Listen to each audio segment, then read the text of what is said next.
우리 성경 봉독, 우리 지난주 봤던 말씀 그대로 출애굽기 3장 13절, 14절 우리 한 번 더 말씀 보겠습니다. 13, 14절 같이 읽습니다. 시작. 모세가 하나님께 아뢰되 내가 이스라엘 자손에게 가서 이르기를 너희의 조상의 하나님이 나를 너희에게 보내셨다 하면 그들이 내게 묻기를 그의 이름이 무엇이냐 하리니 내가 무엇이라고 그들에게 말하리까? 하나님이 모세에게 이르시되 나는 스스로 있는 자이니라. 또 이르시되 너는 이스라엘 자손에게 이같이 이르기를 스스로 있는 자가 나를 너희에게 보내셨다 하라. 아멘. 자, 이제 오늘은 지난주 못했던 마지막 부분, 모세와 맺은 언약 부분을 보겠습니다. 드렸던 유인물의 마지막 부분을 확인하시면 되겠습니다. 우리가 지난주까지 봤던 내용은 출애굽기 1장부터 18장까지 내용을 보았습니다. 거기 나오는 내용들을 보게 되면은 처음에 이제 모세가 어떻게 태어나느냐는 그 이야기. 모세가 태어나기 이전의 애굽의 상황들. 그래서 요셉을 알지 못하는 새로운 왕조가 올라와서 이스라엘 사람들을 핍박하는 그런 이야기가 나왔었고, 그럼에도 불구하고 계속해서 자손이 증대되어지니까 나는 모든 남자애들은 다 죽이라는 명령이 떨어지는 거. 그런 가운데 이 모세의 부모가 아이를 보니까 너무나 이뻐 보여서 3개월 동안 숨겨 키우게 되는데 울음소리가 커지는 가운데에 결국 나일강에다가 갈대 상자에 이어서 보냈는데 이것이 공주에게 발견이 되어지고 공주가 그 모세를 자기 양자로 삼는 그런 이야기가 나왔었고요. 그렇게 해서 애굽에서 40년 동안 왕자로 살고 있다가 이제 애굽의 한 병사를 때려 죽였던 게 사건이 되어져서 결국 애굽에서 나와서 미디안 광야로 도망가는 이야기. 그렇게 미디안 광야 도망가가지고 이제 이드로의 딸 십보라를 만나서 결혼을 하게 되어지고 그 다음에 거기서 미디안에서 40년 동안 양을 치게 되는데 어느 날 호렙이라는 산에 갔더니 불에 타지 않는 떨기나무가 보이더라는 거예요. 그래서 그 떨기나무에 가까이 갔더니 말씀이 들리기를 더 이상 가까이 오지 마라. 네가 선 땅은 거룩한 땅이니 내 실을 벗어라. 라는 말씀이 등장하게 되는 겁니다. 모세가 거기서 이제 하나님을 만나게 되는 거죠. 모세가 그의 어머니로부터 신앙을 전수는 받았겠지만 아직 개인적으로는 하나님을 만난 체험이 없었던 것 같아요. 그런 가운데 미디안 광야에서 하나님을 만나는 체험을 하게 되어지고 그리고 그 체험에 이어넘어서 사명을 받는 자리로 변하게 되더라는 겁니다. 그 사명이라고 하는 것은 애굽에서 신음하고 있는 나의 백성을 이끌어내어라. 모세는 변명을 하게 되죠. 난 아무런 능력이 없다. 그래서 하나님께서 두 가지의 이적을 보여주시죠. 하나는 지팡이가 뱀이 되는 이적을 보여주시고 하나는 손을 품에 넣었다 꺼냈을 때 문둥병이 발현하게 되고 다시 넣었다 꺼냈을 때 깨끗하게 낫게 되는 그런 기적을 보여줍니다. 가라. 그래도 못 간다고 하니까 이제 대언자로 아론을 붙여주시게 됩니다. 그렇게 해서 이제 애굽에 갔죠. 바로에게 가서 하나님이 내 백성을 보내라고 한다. 라고 하니까 바로가 나는 하나님이 누군지 모른다. 너가 뭐 편안하니까 지금 이따위 소리 하는 거지. 이러면서 이제 이전보다 더 이스라엘 백성들을 고통을 주는 겁니다. 고통을 주니까 이스라엘 백성들은 도대체 왜 우리가 이런 고통 받아야 되냐. 도대체 모세 네가 뭔데. 뭐 이런 식으로 이제 계속해서 불평하게 되는 겁니다. 자, 그러는 가운데 이제 모세가 이제 처음에 바로에 갔을 때 지팡이가 뱀이 되는 그런 이제 이적을 보여줬었는데 이제 두 번째부터 시작해서 본격적인 애굽에 10가지 재앙이 쏟아부어지게 되는 겁니다. 그런 재앙이 쏟아부어지게 되는 이유가 뭐냐, 내지는 왜 10번째까지 가게 했을까? 라고 했을 때 하나님께서 바로의 그 강박한 마음을 이용하셔서 하나님이 참 하나님이신 것을 애굽 사람들이 들어가고 이스라엘 백성들에게 그것을 보여주시고자 하셨다는 겁니다. 그래서 피, 개구리, 이 파리, 악질, 독종, 우박, 메뚜기, 흑암, 장자의 죽음까지 애굽에서 신이라고 말하는 그 모든 것들을 하나하나 깨 부수는 작업들을 이 10가지 재앙을 통해서 하시게 되더라는 것이죠. 중간중간에 바로가 마음을 바꿔가지고 좋다 가라. 근데 가는데 뭐 멀리 가지 말고 여기서 해라. 뭐 너희는 가도 좋은데 애들 두고 가라. 뭐 이런 식으로 계속해서 타협안을 제시하더라는 것입니다. 죄라고 하는 거는요, 항상 우리와 타협하기를 원하고 있습니다. 네가 요 정도만 딱 하면은 요 정도까지는 되겠나? 뭐 이런 식으로 하면서 이제 계속 타협을 요구하게 되는 거죠. 그러나 모세는 단호합니다. 하나님은 그들을 거부하시고 결국 마지막 10번째 장자의 죽음을 통해서 이스라엘 백성들이 출애굽하는 일이 생기게 되는 것이죠. 그래서 마지막 10번째 재앙인 이 장자의 죽음과 관계되는 그 유월절 이야기도 우리가 지난주 나눴었고, 유월절이라는 것이 이제 보면은 지난주 이야기했던 내용은 이런 부분인데, 예를 든다면 이런 거죠. 유월절은 죽음의 천사가 그 피를 보고 그 문을 넘어서는 거죠. 그게 유월절인 거예요. 그래서 그 집안에 있던 사람들은 그 피로 인해서 구원을 받게 되는 거잖아요. 이게 구약의 유월절이에요. 근데 신약으로 들어오게 되면은 예수님께서 십자가에 잡혀 죽으시던 날이 유월절 전날이시라는 거죠. 왜 굳이 유월절일까라고 할 때 구약에 예언되어졌던 그 짐승의 양의 피를 발랐던 그 유월절의 의식이 신약에 와서 예수 그리스도의 십자가의 죽음을 통해서 이제는 매번 지켜야 되는 유월절이 아니고 해마다 지켜야 되는 유월절이 아니라 이제는 완전히 그 유월절이 이루어지게 되는, 예수님을 통해서 사람들이 구원받게 되는, 예수님의 죽음의 그 피를 믿는 사람들의 죽음을 넘어서는 이런 이제 일이 신약에 일어나게 된다고 해서 이제 신약의 유월절과 구약의 유월절을 비교하게 되는 거예요. 그 유월절을 거치고 난 다음 이스라엘 백성들이 애굽에서 나오게 되죠. 나오면서 가장 처음 부닥쳤던 문제가 홍해를 부닥치게 되죠. 그래서 앞에는 홍해, 뒤에는 애굽 군사들. 근데 하나님의 기적으로 이 밤새 바람 불어가지고 홍해가 갈라지게 되고 그쪽 길을 건너게 되어지고 그 뒤를 따라오던 애국 군사들이 수장된 이런 이야기가 지난주에 있었습니다. 그리고 이제 홍해 건넌 다음에 내려오면서 마라의 쓴물을 체험하게 되고 만나와 메추라기를 먹게 되어지고, 메추라기죠. 메뚜라기 아니고 메추라기를 먹게 되어지고 그 다음에 내려오게 되면서 이제 시내산까지 오는 이야기가 18장, 19장까지 나와져 있습니다. 그리고 19장에 딱 들어가게 되면은 하나님과 이스라엘 백성 간에 언약을 맺는 것이 등장하게 되죠. 그래서 아담, 노아, 아브라함의 언약, 우리가 지금 7개의 언약을 살펴보게 될 텐데, 첫 번째가 아담, 두 번째가 노아, 세 번째가 아브라함, 오늘 네 번째인 모세의 언약을 보게 되는 거거든요.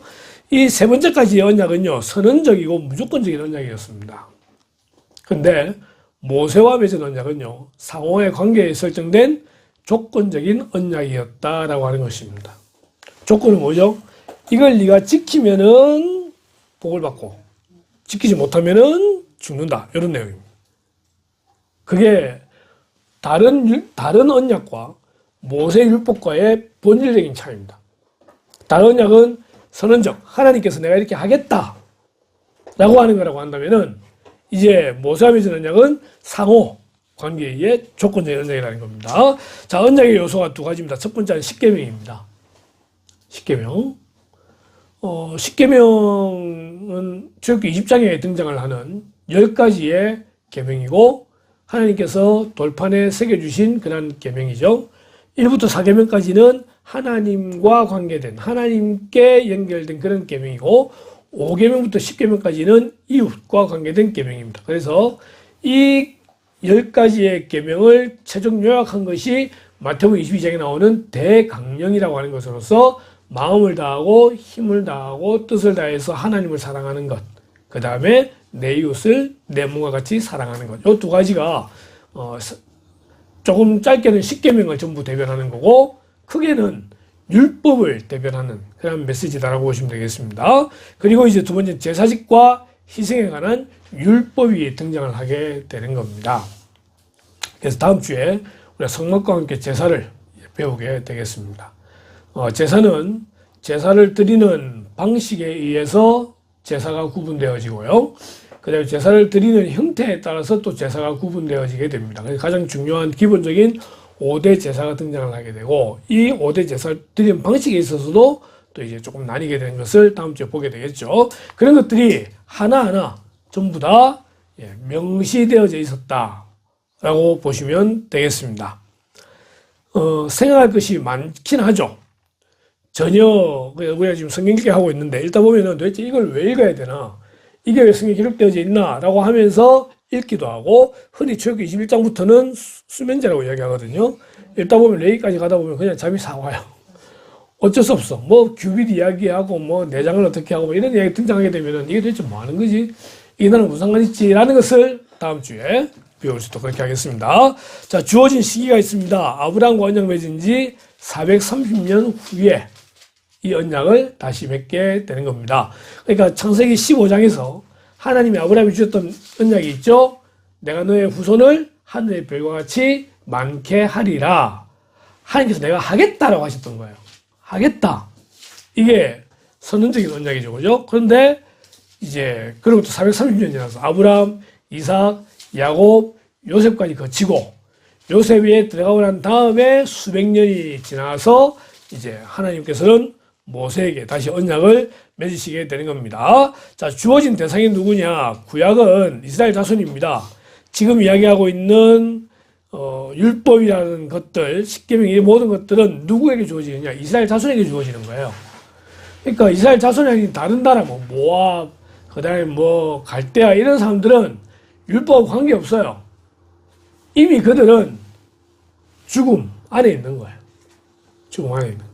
근데 하나님은 특별히 이스라엘을 구원해 주시고 그들과 언약을 맺기 때문에 율법은 이스라엘 자손과 관계되어진 율법이다. 그런데 신약 시대에 오게 되면 우리가 영적인 이스라엘이라고 하는 것입니다. 그죠? 그렇기 때문에 이 율법이 우리에게 영향을 미쳐야 되는데 우리는 더 이상 율법과는 관계가 없다라고 하는 겁니다. 왜요? 예수님께서 율법을 다 이루셨기 때문에. 예수 십자가에 돌아가실 때 하셨던 마지막 말씀, 다 이루었다. 다 이루었다. 이게 이제 결국 율법을 다 이루신 거거든요. 그러니까 우리가 지금 율법을 다 이룰 수 있는 사람이 없어요. 근데 예수님이 다 율법을 다 이루셨어요. 좀 이따 다시 다루겠습니다. 그래서 그 율법 이루신 예수님을 믿음으로 우리도 율법을 다 이룬게 되는 거예요. 율법을 하나도 못 지키게 되면은 앞에 달린 이름이 뭐죠? 죄인. 죄인. 그 죄의 대가는 뭐다? 사망이다. 그렇기 때문에 율법 아래 있는 사람들은 어쩌면 다 죽어야 돼요. 그런데 우리는 더 이상 율법 아래 있지 아니하고 은혜 아래 있더라는 것입니다. 은혜 아래 있더라는 거. 하여튼 이렇게 주신 대상에 있다는 것만 일단은 기억을 하시면 되겠습니다. 자, 율법의 목적이 있습니다. 부정적인 측면으로는요, 심판을 위한 도구로 쓰입니다. 우리 지난번 책과 책들이라는 요한계시록 얘기 봤잖아요. 그죠? 마지막 우리가 죽고 난 다음에 부활하게 되는데 부활은 예수 믿는 사람 없는 사람 다 부활하는 거예요. 다 육신 있고 부활을 해요.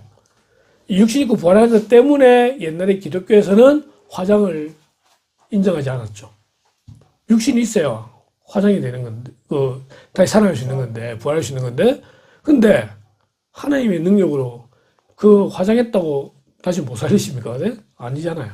그래서 요즘 이제 화장이 문화로 자리 잡긴 했는데, 어쨌든 죽음 이후에 영혼이 어디 갑니까? 낙원이나 음부로 간다고 얘기했습니다. 그런 다음에 예수님 부활과 재림과 함께 다 살아나서 심판을 받게 되는데 우리는 뭐로 심판받는다? 책으로 심판받는다. 이 책이 무슨 책? 생명책. 근데 믿지 않는 사람은 뭐로 심판받는다? 율법으로 심판받는다. 율법으로.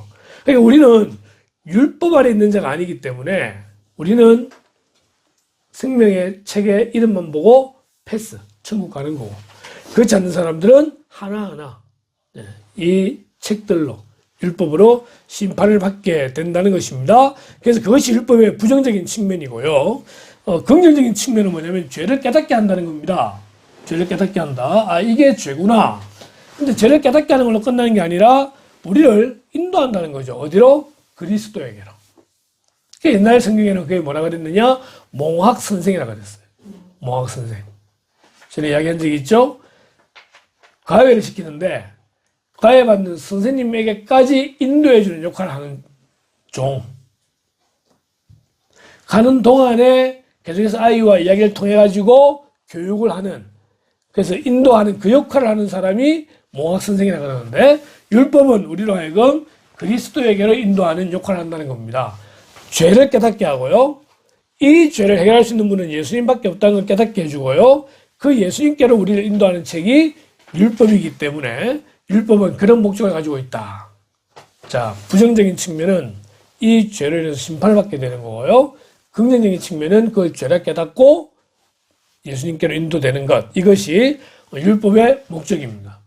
그래서 이 성경에 나온 율법이 약 620가지쯤 되거든요. 하라라고 하는 명령이 한 200개 정도, 하지 말라라는 금령이 420개 정도 있습니다. 이걸 다 쥐어 짜게 되면 뭐가 된다? 십계명이 된다. 십계명은 결국 두 가지다. 하나님 사랑, 이웃 사랑.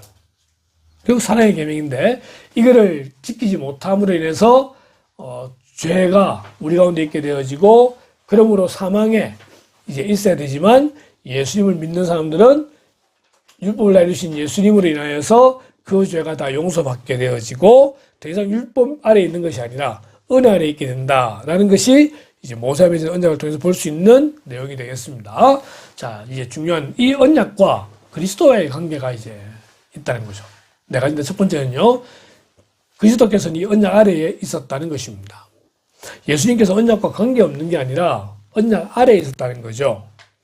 그래서 갈라디아서에 보니까 율법 아래에 나서 율법 아래에 있는 자를 속량하시게 되었다. 그러니까 예수님 땅에 오시게 될 때, 왜 오시게 되었느냐라고 할 때 모든 사람을 구속할 수 있는 두 가지의 조건이 있는데 첫 번째 하나는 죄가 없어야 된다는 거. 그럼에도 불구하고 또 하나는 인간이어야 된다는 거. 근데 부모를 통해 태어나는 모든 아이들은 이미 잉태될 때부터 죄를 가지고 태어나야 되기 때문에 예수님은 특별히 동정녀인 마리아의 몸에 잉태되셔야만 했다는 거. 그래서 창세기 3장에서는 여자의 후손으로 올 것을 이미 그때부터 예언하고 메시지를 보내고 계시더라는 것입니다. 그럼에도 예수님은 율법 아래에 나서 율법 아래에 있는 자들을 속량하시게 되죠. 율법 아래에 있다는 건 뭐냐면은 율법을 지키기에 예수님 최선을 다하셨다는 거예요. 다 하셨다는 거예요. 두 번째 다루게 되겠지만, 그래서 문둥병자를 고친 후에 제사장에게 보이라 명하셨다는 거예요. 10명의 문둥병자가 멀리서 예수님한테 예수님 우리를 불쌍히 해주십시오 라고 했어요. 우리가 배너라는 영화를 봐도 그렇지만 문둥병자는 이 걸치는 게 달라요. 그리고 이 문둥병자들은 예루살렘 성에 못 들어와요. 외곽에 살아야 돼요. 만약에 문둥병자가 눈에 보이게 되면 사람들은 돌을 들어 그 사람을 치게끔 되어져 있어요. 그리고 문둥병이 낫고 나면은 누구한테 확인해야 되냐? 당시에는 모든 중심이 제사장이에요. 지금은 병원 가면 되잖아요. 그때는 무조건 제사장이에요. 뭐가 부정하다 그러면 제사장에 가가지고 보여주고 해결해야 이렇게 되거든요. 문둥병자들 10명이 와서 예수님한테 멀리서 우리를 불쌍히 해달라고 했어요. 예수님께서 그럼 제사장에 가라. 보냈어요. 왜 보냈느냐? 율법에 최선을 다하셨던 거예요. 최선을 다하셨던 거예요. 갈 필요가 없어요. 예수님 고치셨는데, 근데 예수님은 보내시잖아요. 요단에서 요한이 세례 받으셨습니다. 요한이 묻습니다. 당신이 왜 나에게 세례 받느냐? 예수님 하신 말씀이 나에게 세례를 베풀어라. 그렇게 해서 의를 이루는 것이 합당하다. 만약 세례 안 받으면은 안 받아도 돼요. 안 받아도 누가 뭐라 하겠어요? 그래, 누가 뭐라 해요? 유대인들이 뭐라 하고 뭐 이런 사람 뭐라 하고 다 뭐라 할 거예요. 그래서 예수님은 그런 뭐라 하는 말 듣지 않도록 내게 세례를 베풀어라. 이렇게 말씀하시더라는 겁니다. 유월절 지키는 것도 역시 마찬가지 율법이에요. 예수님은 이 언약 아래에 계셨다 말할 수 있습니다. 두 번째는요, 예수님께서는 이 언약을 지키셨어요. 누가 나를 죄로 책잡겠느냐? 죄라는 게 뭐라 그랬죠? 율법을 어기는 게 죄예요. 우리나라는 헌법을 어기는 게 죄예요. 그죠? 그래서 헌법을 어기면은 검사들이 고소하게 되고, 고발하면은 법원에 재판하게 되고, 판사가 땅땅땅 두들겨 죄 있다 없다 결정을 짓게 되는 거잖아요. 그죠? 깨끗한 사람 누가 있겠어요? 별로 없어요. 예수님은 누가 나를 죄로 책잡겠느냐? 예수님은 깨끗하셨어요. 율법을 지켜 사했던 분이에요. 내가 아버지의 계명을 지켜 그의 사랑 안에 가는 것 같이 너희도 내 계명을 지키면 내 사랑 안에 거하리라. 자, 요한복음 8장 다시 한번 더 이야기하십시다. 8장에 나오는 내용 중에 하나는요, 그거예요. 예수님이 있을 때 가늠한 여인을 데리고 온 거예요. 현장에서 바로 잡았어요. 그러면은 법으로는 어떻게 되냐? 돌에 맞아 죽어요. 그래서 사람들이 묻죠. 예수님, 이 여인이 현장에서 지금 죄를 지었는데 이 여인이 지금 간음을 했으면은 돌로 쳐 죽여야 됩니다. 어떻게 할까요? 라고 이야기했어요. 예수님 하시는 말씀이 만약에 돌로 쳐 죽여라 이러면은 뭘 어기는 거냐면 로마 실정법을 어기는 거예요. 사람을 죽일 수 있는 권한은 로마 총독에게 있어요. 그래서 유대인들이 예수님 죽일 때 누구에게 갑니까? 저쪽으로 가잖아요. 빌라도한테. 예수님이 죽이라고 하면 예수님 그럴 권한이 없어요. 그리고 죽이지 마라 라고 하면은 또 뭐가 문제돼요? 모세 율법이 걸리게 되는 거예요. 그러니까 죽이라고도 말 못하고 죽이지 말라고도 말 못하고 그때 예수님 하신 말씀이 뭐죠? 너희 중에 죄 없는 자가 먼저 돌로 쳐라. 그렇죠? 죄 없는 자가 없어요. 근데 예수님은 누가 나를 죄로 책잡겠느냐? 누가 나를 죄로 책잡겠느냐? 내가 아버지의 계명을 지켜 그의 사랑 안에 거하는 것 같이 너희도 내 계명을 지키면 내 사랑 안에 거하리라. 내가 아버지의 계명을 지켰다는 거예요. 그게 뭐예요? 율법이에요. 율법을 어쨌든 하나라도 어기지 않도록 예수님은 율법 안에 거하셨어요. 예수님 율법 안 지키신다고 그래요. 사람들이 뭐라 할 수 있겠지만 예수님은 안 지켜도 되시는 분이에요. 왜? 예수님 자체가 말씀이기 때문에. 예수님이 하나님이시기 때문에. 그런데 예수님은 아버지 계명을 지키셨다는 거예요. 세 번째, 그리스도께서는 죄인들을 대신하여 율법의 저주를 받으셨다는 것입니다. 율법의 저주가 뭐죠? 결국은 죄를 지음으로 말미암아서 그 죄의 대가가 사망이라고 하는 것입니다. 그런데 그 율법의 저주를 예수님이 대신 받으셨다는 거예요. 자, 갈라디아 3장 13절 같이 한번 읽습니다. 시작. 그리스도께서 우리를 위하여 저주를 받은 바 되사 율법의 저주에서 우리를 속량하셨으니. 아멘. 우리를 위하여 저주를 받으셨다는 거예요. 죄의 대가는 죽음이고 죄의 삭은 죽음이고 그 죽음을 친히 당하심으로써 예수님께서는 또 죽으신 걸로 끝나는 게 아니라 부활하심으로써 이 완전 죽음의 저주를 다 끊어내시게 되더라는 것입니다. 그걸로 우리를 속량하셨다는 거예요. 구속하셨다는 거예요. 하나님이 죄를 알지도 못하신 이를 우리를 대신하여 죄로 삼으신 것은 우리로 하여금 그 안에서 하나님의 의가 되게 하려 하심이라. 하나님이 죄를 알지도 못하신 이를, 예수님을 우리를 대신하여 죄로 삼으셨다는 것. 그래서 예수님께서 십자가에서 네 번째 하셨던 말씀, 엘리 엘리 라마 사박다니. 나의 하나님 어찌하여 나를 버리시나이까.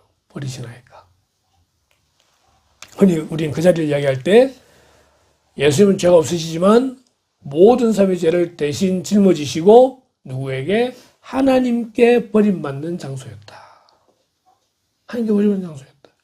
다른 사람들이 가룟 유다가 배신하고 이런 것들은 넘어갈 수 있는데 하나님께 버림받는 거예요. 하나님께 징계를 당하는 거죠. 예수님은 친히 율법의 저주를 받으셨습니다.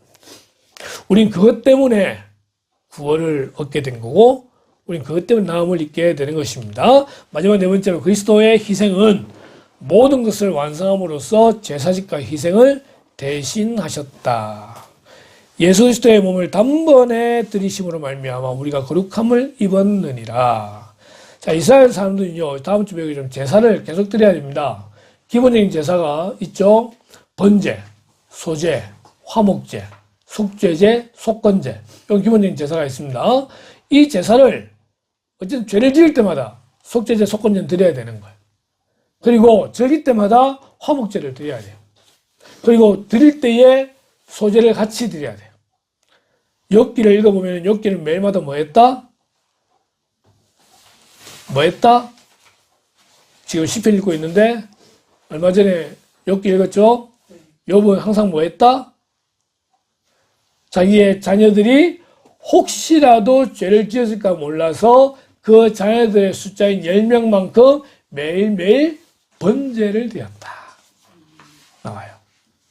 그러니까 이렇게 번제를 드리고 소제는 이 소금이에요. 그러니까 뭐라고 해야 될까? 혼자 드릴 수 없어요. 그래서 번제를 할 때나 화목제 할 때 함께 드리는 게 소제가 되는 거예요. 소제는 그렇기 때문에 어쨌든 번제 소제 화목제를 드리게 될 때는 뭐 좀 더 희생과 헌신을 이야기하고 그야말로 화목을 이야기하고 그리고 속죄제 속건제는 제일 지을 때 드리는 건데 이걸 언제까지 계속 드려야 되는 거예요. 12살 이후로. 그런데 예수님께 십자가에 죽으심으로써 이 희생이 단번에 끝난 거예요. 더 이상 제사가 필요하지 않다라고 하는 것이죠. 만약 예수님 안 오셨으면은, 안 죽으셨으면은 지금도 제사를 드려야 돼요. 그리스도 안에 있는 자손은 옛 언약인 율법 아래에 있지 않고 새로운 언약 아래에 있다. 즉 조건적인 사랑 안에 있는 것이 아니라 무조건적인 사랑 안에 있다는 것이죠. 그러므로 이제 그리스도 예수 안에 있는 자에게는 결코 정죄함이 없나니 이는 그리스도 예수 안에 있는 생명의 성령의 법이 죄와 사망의 법에서 너를 해방하였습니다. 이는 그리스도 예수 안에서 아브라함의 복이 이방인에게 미치게 하고 또 우리로 하여금 믿음으로 말미암아 성령의 약속을 받게 하려 함이니라. 예수님은 단번에 십자가에서 완성하셨습니다. 완성하셨습니다. 이 율법이라고 하는 것이 모세율법이 수천 년 동안 이어져 내려오게 되는데 그 모든 율법이 그 언약이 예수님 때로 이제 완성되고 종결되는 거죠. 그래서 지금 율법이 우리를 지배할 수 있느냐? 지배할 수 없다. 지금은 우리 예수 믿음으로써 율법을 다 지킨 걸로 끝나는 거예요. 자, 그런데 문제는 그렇게 해서 율법을 안 지켜도 되죠. 안 지켜도 된다라고 하는 말이 이제 구원을 얻기 위해서라거나 또는 어렵다는 이름을 얻기 위해서 율법을 안 지켜야 된다는 게 아니라 이제 우리는 구원받은 자로서 이미 의인이 되었지만 하나님 나라의 법으로서 율법을 때로는 율법의 정신을 지켜 나가야 한다라고 하는 것입니다. 그러니까 이제 예수 믿는 사람의 모델이 있어야 되잖아요. 어떻게 살아야 된다. 그게 분명해요. 말씀을 통해 메시지가 주어져요. 그럼 그 말씀대로 살면 되는 거예요. 율법을 기준으로 해가지고 원칙을 정해서 이건 되고 이건 안 되고 우리 흑변론이 아니지만은 그 중심 바로 서 있어야 되잖아요. 예수 믿는 사람 그렇게 살아야 되는 거예요. 더 이상 율법이 우리를 지배할 수 없어요. 그래서 우리가 죄를 짓는다고 해서 우리가 지옥 가거나 구원이 취소가 되지 않아요. 우리가 어떤 실수하든 뭘 한다 하더라도 이미 우리는 구원받은 건 틀림이 없어요. 하지만 구원받았기 때문에 우리는 바르게 살아야 된다는 거죠. 대통령 되기 이전과 대통령 되기 이후에는 달라야 돼요. 대통령 됐는데도 불구하고 예전처럼 똑같이 행동하게 되면 그건 잘못된 거잖아요. 그죠? 결혼하기 전과 결혼하기 후는 달라져야 돼요. 달라져야 돼요. 그 중간에 뭔가 다른 결혼이라는 것이 있으니까. 그러나 이제 구원도 마찬가지로 우리가 구원받기 전과 후가 달라야 되는데 율법과의 관계에서 이전에는 우리가 구원받기 위해서 율법을 지켜야 된다고 했다면은 근데 결국 그를 아무도 구원받는 사람이 없었지만 이젠 예수님으로 인해서 율법을 다 이루셨던 그분을 믿음으로 우리도 율법을 다 지킨 걸로 이미 다 퉁쳤고 여기서 이제 우리는 구원받기 위한 율법이 아니라 믿는 자로서 바른 삶을 살기 위해서 우리는 율법을 참고해야 된다라고 말하는 것입니다. 이것이 모세의 언약입니다. 모세의 언약.